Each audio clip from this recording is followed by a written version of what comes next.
জয় যিশু। পুনরুত্থান কালের চতুর্থ রবিবার।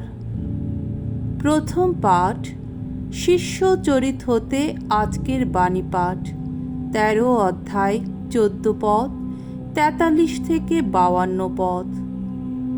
আন্তিওখ নগরে পল ও বার্নাবাস সিদ্ধান্ত নিলেন তারা বিজাতীয়দের কাছেই ঐশ্ববাণী প্রচার করবেন।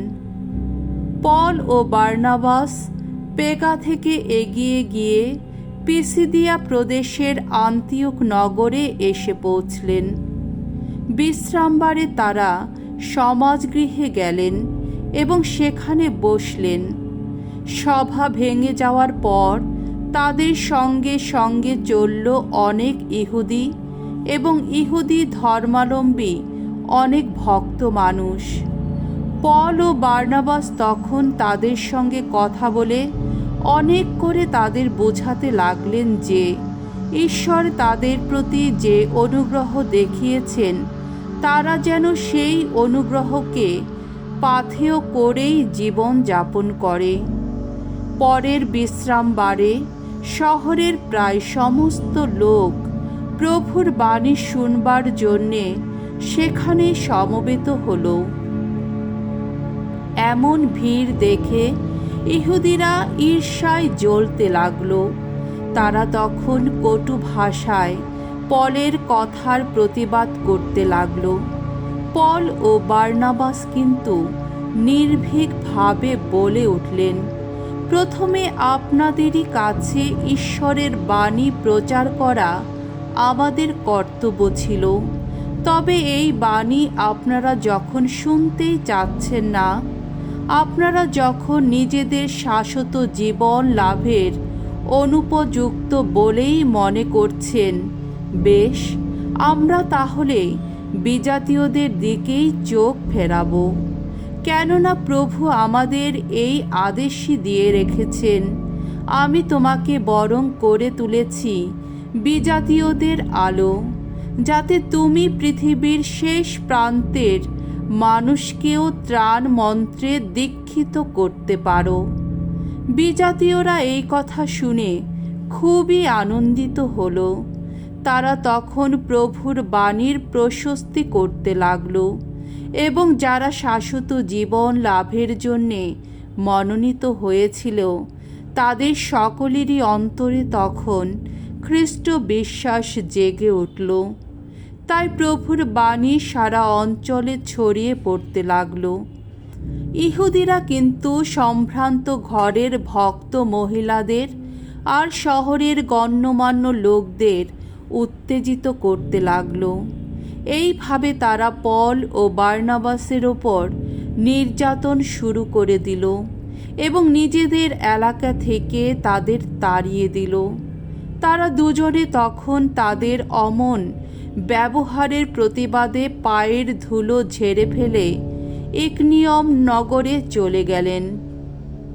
এদিকে আন্তিওখে শিষ্যদের অন্তর তখন ভরে রইল আনন্দে আর পবিত্র আত্মার অনুপ্রেরণায়। প্রভুর বাণী। ঈশ্বরকে ধন্যবাদ।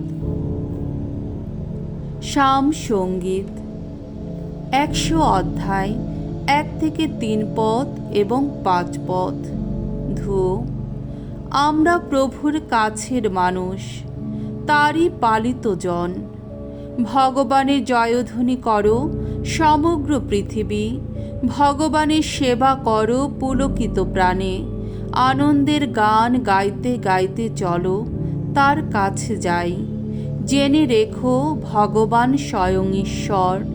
আমরা তো তারই রচনা, আমরা তো তার আপন জাতিরই মানুষ। আমরা তারই চারণভূমির মেষপাল।